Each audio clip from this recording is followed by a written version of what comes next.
मेहनत का पसीना बहाएगा, निश्चित ही मैदान जीत कर ले जाएगा। मैं आशीष आपके अपने यूट्यूब चैनल फिजिक्स बाय आशीष सर में दिल खोलकर स्वागत करता हूं। आज हम कक्षा 12th की जो ऑप्टिक्स की चर्चा कर रहे थे उसको आगे बढ़ाते हुए जिन बच्चों ने प्रिज्म के प्रकाश के अपवर्तनांक का जो फार्मूला था उसको हमने ड्राइव किया है, नहीं देखा है पीछे वीडियो में जाके आप देख सकते हैं, उसमें थंबनेल में पड़ा है प्रिज्म, तो उसको आप देखिए ताकि जो आपकी आने वाली चीज़ें हैं वो आपको बहुत बेहतर समझ में आ सकें। क्योंकि हर चीज़ कहीं ना कहीं किसी चीज़ से रिलेट करती है, किसी चीज़ से संबंधित होती है जो हम पीछे पढ़ते हैं। तो आपको पीछे की चीज़ें बहुत अच्छे से रिवाइज़ होनी चाहिए, तब जाके आप आगे की चीज़ों को बहुत अच्छे से समझ सकते हैं। ठीक है बेटा, चलिए आज जो टॉपिक का नाम है उसका नाम है वर्ण विक्षेपण या परिक्षेपण। प्रिज्म के द्वारा वर्ण विक्षेपण क्या होता है, कोणीय परिक्षेपण क्या होता है और वर्ण विक्षेपण क्षमता क्या होती है। इन तीन टॉपिक्स के बारे में हम आज डिस्कस करने वाले हैं। सबसे पहला जो टॉपिक है उसका नाम है प्रिज्म के द्वारा जो आपका वर्ण विक्षेपण होता है वो क्या होता है। प्रिज्म के द्वारा वर्ण विक्षेपण की घटना समझने के लिए वैज्ञानिक न्यूटन ने एक प्रयोग किया। उन्होंने क्या किया कि प्रिज्म लिया, प्रिज्म से जो हमारे प्रकाश की जो श्वेत प्रकाश किरण आ रही थी सूर्य से जो आने वाली प्रकाश की किरण होती है उसको हम लोग श्वेत प्रकाश किरण कहते हैं, व्हाइट रेज कहते हैं। क्योंकि उसका जो कलर होता है, चूँकि जो उसका कलर होता है वो बिल्कुल वाइट ही होता है, क्योंकि उसका जो कलर होता है वो बिल्कुल वाइट होता है, इसीलिए उसको हम लोग वाइट रेज लेके चलते हैं, है ना बेटा। तो इसके साथ उन्होंने ये देखा कि जब प्रिज्म से उसको गुजारने के बाद जब उसको दूसरी साइड उन्होंने देखा, एक पर्दा रखा। क्या रखा बेटा, इसे प्रिज्म हो गया, प्रिज्म से यहाँ से प्रकाश किरण को गिराने के बाद यहाँ पे एक पर्दा रखा। तो पर्दे पर एक विशेष फिनोमिना उन्हें दिखा, पर्दे पर एक विशेष प्रकार की घटना उन्हें दिखी। ये घटना थी कि जो श्वेत प्रकाश की किरण यहाँ से आ रही थी व्हाइट रेज, वो अपने 7 रंगों में क्या हो गई बेटा, बट गई। एक रंगीन पर्दा उन्हें दिखाई दिया। जो वाइट पर्दा था वो कैसा बन गया था बेटा, रंगीन बन गया था। अर्थात उन्हें जो पर्दा था वो कैसा दिख रहा था, रंगीन दिख रहा था। तो इस प्रकार जो वर्ण विक्षेपण की घटना होती है उसकी जो परिभाषा होती है, उसकी डेफिनेशन होती है वो क्या होती है वो समझेंगे। प्रिज्म के द्वारा श्वेत प्रकाश का वर्ण विक्षेपण क्या होता है, जब श्वेत प्रकाश किसी प्रिज्म से होकर गुजरती है तब वह अपने 7 अवयवी रंगों में बट जाती है। इस घटना को श्वेत प्रकाश का वर्ण विक्षेपण कहते हैं। जब कोई प्रकाशीय किरण किसी प्रिज्म से होकर गुजरती है तो वह अपने 7 अवयवी रंगों में क्या हो जाती है बेटा, बट जाती है। इस घटना को श्वेत प्रकाश का वर्ण विक्षेपण कहते हैं। इस घटना को श्वेत प्रकाश का वर्ण विक्षेपण कहते हैं। तो हमने डायग्राम के अकॉर्डिंग आपको समझाने का प्रयास किया है। ABC एक प्रिज्म हो गया, ABC एक प्रिज्म हो गया। यहाँ से कोई वाइट रेज गई, इसको सीधी जाना चाहिए था, लेकिन ये अपने 7 रंगों में क्या हो गई बेटा, बट गई। और ये जो रंग थे इनको हम लोग एक वर्ड के नाम से याद रखेंगे जिसका नाम होता है बेटा विवग्योर। क्या होता है, विवग्योर से याद करते हैं। VIB GYOR क्या रखते हैं, GYOR। ये विवग्योर हम वर्ड याद रखते हैं तो जिससे हमें रंगों की पहचान होती है। V for वायलेट माने बैगनी, V for वायलेट माने बैगनी, V for वायलेट माने बैगनी। I for इंडिगो माने आपका जामुनी, I for इंडिगो माने जामुनी। V for ब्लू, ब्लू मतलब नीला, V for ब्लू मतलब नीला। G for ग्रीन, ग्रीन मतलब हरा, G for ग्रीन मतलब हरा। Y for येलो, येलो माने पीला, Y for येलो, येलो माने आपका पीला। O for ऑरेंज, ऑरेंज माना सतरंगी या नारंगी। और red, R for red, red मतलब लाल। इस तरीके से हमारे पास 7 कलर होते हैं, विवग्योर से हम इनको याद रखते हैं। तो आई थिंक आपको समझ में आई होगी कि वर्ण विक्षेपण की घटना किसे कहते हैं हम लोग। आपको आसानी से समझ में आ गया होगा कि जो वर्ण विक्षेपण की घटना होती है उसको हम कैसे समझते हैं और क्या होता है। जब कोई श्वेत प्रकाश की किरण किसी प्रिज्म से होकर गुजरती है तो वो अपने 7 अवयवी रंगों में क्या हो जाती है बेटा, बढ़ जाती है। इस घटना को श्वेत प्रकाश का क्या कहते हैं बेटा, वर्ण विक्षेपण कहते हैं। श्वेत प्रकाश का क्या कहते हैं, वर्ण विक्षेपण कहते हैं। तो इसको आप आसानी से लिख सकते हैं। अब आगे जो बात आती है, जो चर्चा आती है वो क्या है, इसको समझते हैं। चर्चा ये है तो उन्होंने ये देखा कि पहले जो श्वेत प्रकाश थी, वाइट रेस थी आपकी सूरज की, वो 7 रंगों में बढ़ रही। क्या जादू हो रहा है, ये जादू नहीं था बेटा, ये वास्तविकता ये थी इसमें कि जो वाइट रेस थी वो हमें आती हुई वाइट दिखती है, लेकिन दरअसल जो रंग उसमें थे वो ऑलरेडी उसके अंदर क्या थे बेटा, मौजूद थे। वाइट रेस के अंदर जो आपके 7 रंग आपको पर्दे पर दिखे, ये ऑलरेडी उस वाइट रेस के अंदर क्या थे बेटा, प्रेजेंट थे।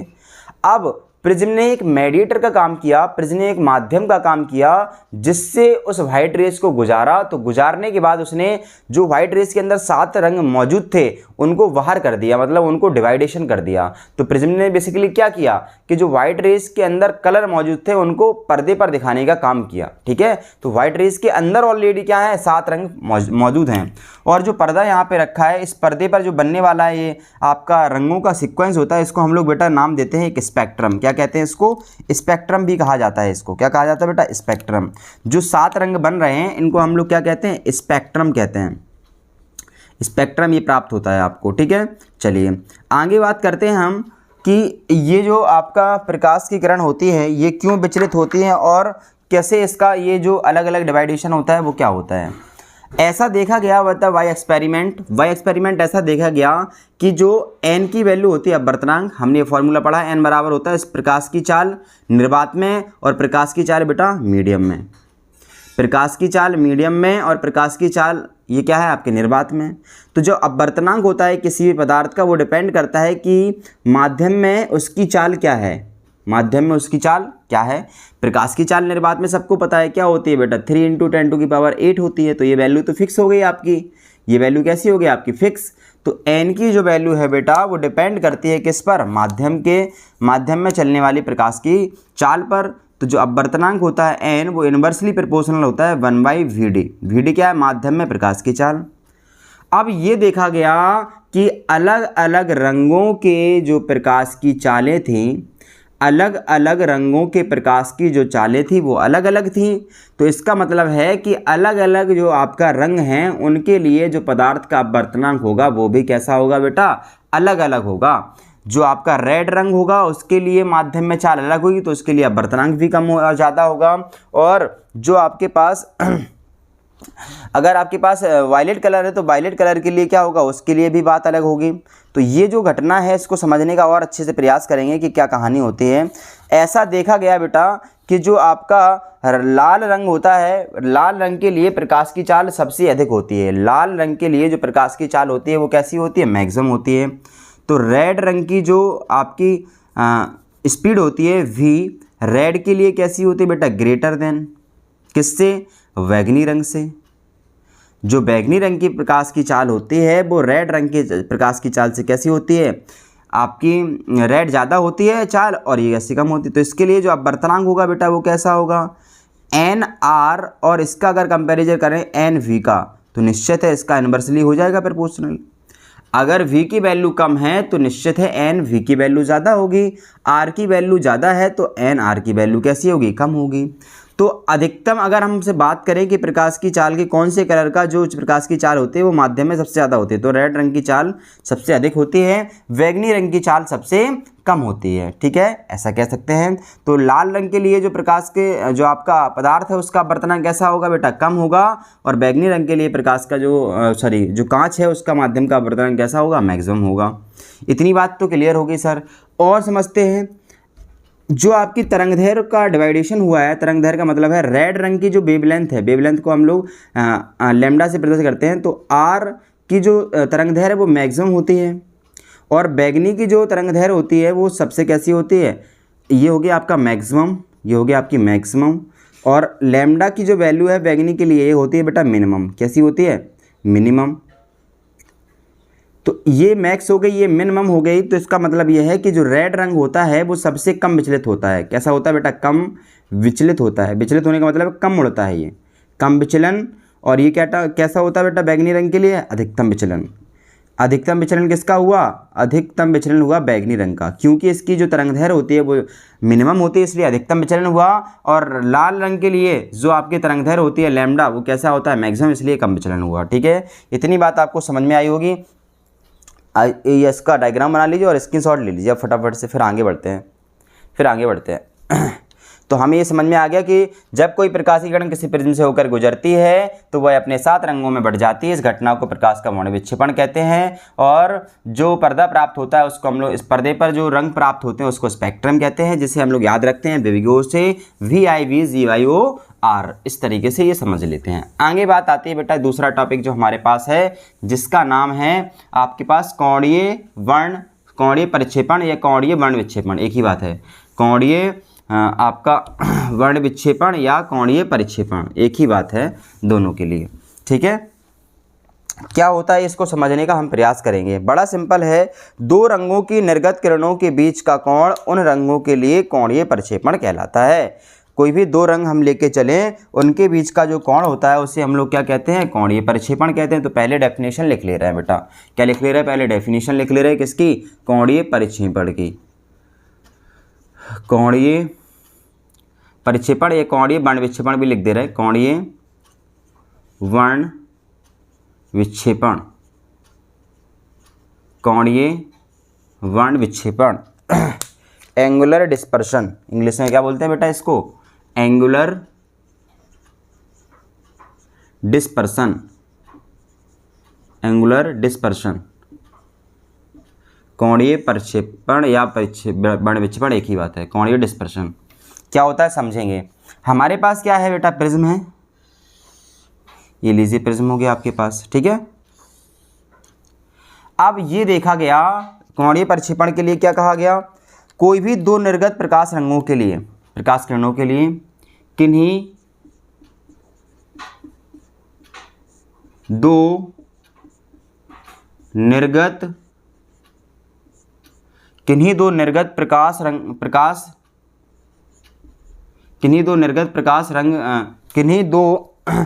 निर्गत किरणों के बीच का कोण, किन्हीं दो रंगों के लिए, ऐसे लिखो, किन्हीं दो रंगों के लिए निर्गत प्रकाश की, किन्हीं दो रंगों के लिए, किन्हीं दो रंगों के लिए, किन्हीं दो रंगों के लिए निर्गत मतलब बाहर निकलने वाले, निर्गत किन्हीं दो रंगों के लिए निर्गत प्रकाश किरणों के बीच, प्रकाश किरणों के बीच, निर्गत प्रकाश किरणों के बीच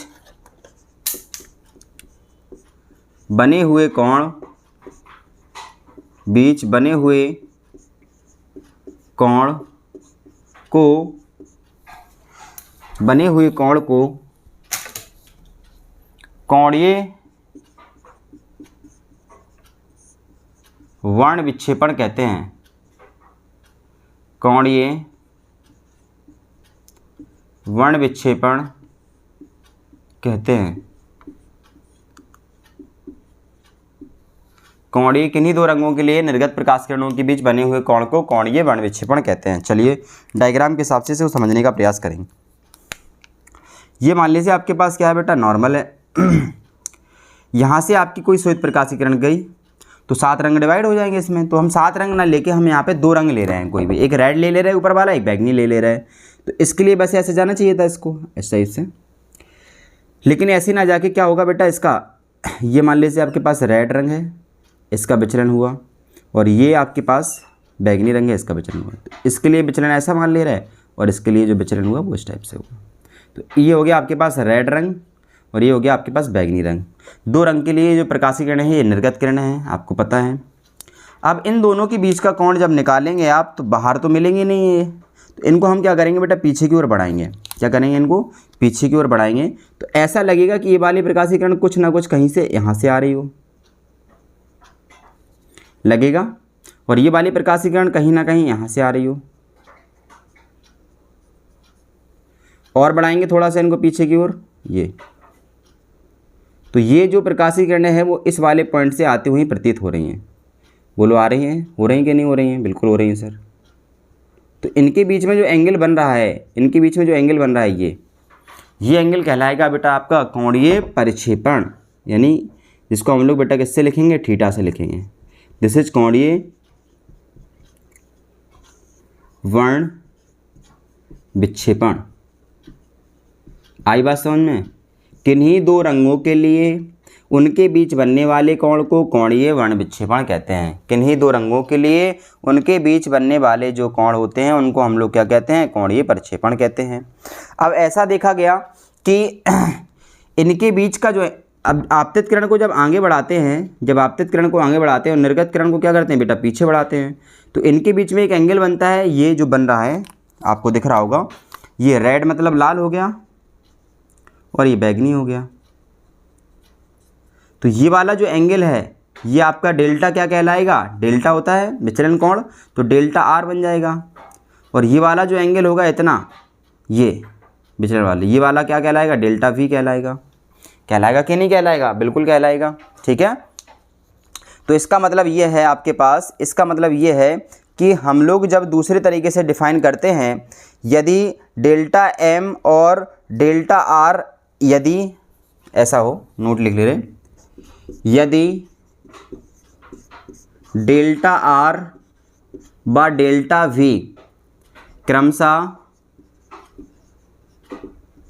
लाल व बैंगनी रंग के लिए, बैंगनी रंग के विचलन कोण हो, बैंगनी रंग के विचलन कोण हो, तब विचलन कोण हो, तब क्या होगा बेटा, तब की जो कहानी होगी वो ये होगी, जो आपका कोणीय, तब कोणीय प्रक्षेपण, तब कोणीय प्रक्षेपण,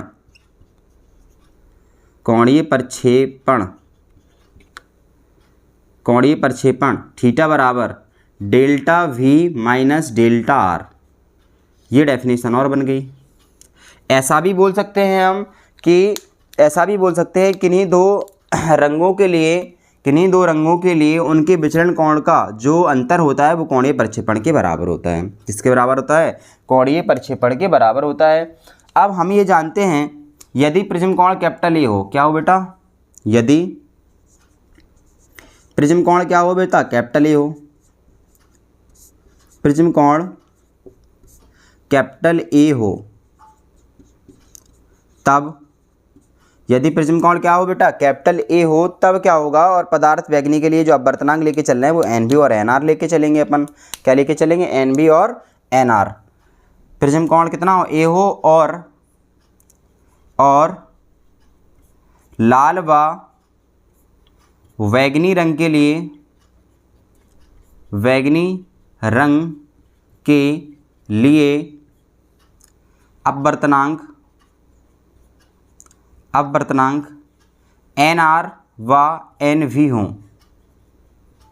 तब विचलन कोण की परिभाषा से, तब क्या हो जाएगा बेटा आपका, विचलन कोण की जब हम परिभाषा लगाएंगे लाल रंग के लिए और उसके लिए विचलन कोण क्या बनेगा आपका, एक फार्मूला हमने कल पढ़ा था, वो फार्मूला क्या था आपका, delta is equal to n minus one into ए।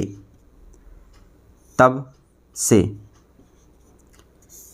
क्या होगा, पहली कंडीशन डेल्टा की जगह रखेंगे डेल्टा आर, रेड के लिए रेड रंग की जो आपका अपवर्तनांक है वो आर एन मान लिया माइनस वन इंटू ए, और n delta v is equal to क्या हो जाएगा, n v minus one into a. कुछ नहीं किया, सेम है, डेल्टा की जगह डेल्टा आर हो गया, एन की जगह एन आर हो गया, डेल्टा की जगह डेल्टा वी हो गया, ये हो गया।